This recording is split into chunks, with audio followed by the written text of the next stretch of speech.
When I was graduating from college, my mother came to my graduation and said, I have good news and I have bad news. The good news is I'm coming to your graduation. The bad news is the dead bird under the nest never learns how to fly. I said, what the hell does that mean, Mom? She said, no more checks. I have paid for your education from birth to last day of college.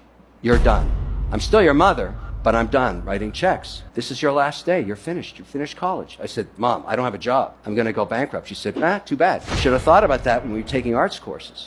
I said, well, it doesn't really matter what I took. I don't have a job. She said, you'll figure it out. And it was a tough couple of years. What she was saying there, I learned later, God rest her soul, is she hates entitlement. She doesn't like the idea of de-risking somebody's life by guaranteeing them a free ride. Now, I didn't think a lot about that, but years later, when I had my first liquidity event in Boston, the sale of the Learning Company, we sold it for $4.2 billion. There were 10 of us that were founders. And I went to a lawyer and I said, look, I'd like to do a generational skipping trust. The trust pays every expense for a child, even born out of wedlock, generations from now, till last day of college, and then they get nothing. And he said, are you sure you want to do that? I said, yeah, I want to do that. That's what my mother did to me. It's a free ride from birth to last day of your education. And you can stay in the system as long as you like. You can get your 4th PhD, I don't care. But at some point, the dead bird under the nest never learns how to fly. That's what I did. I went home. My children at the time were 4 and 6. I explained the structure of the trust to them.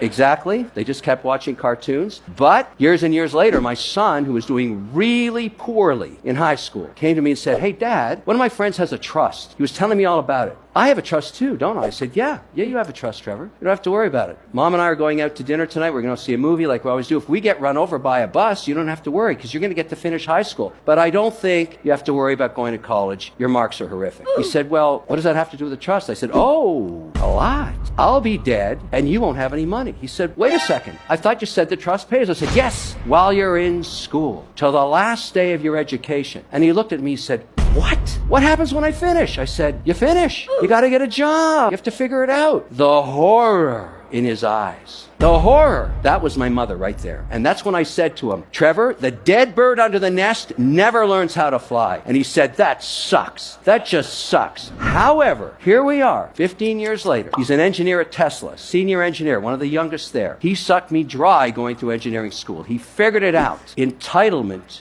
is a curse. You should think about that.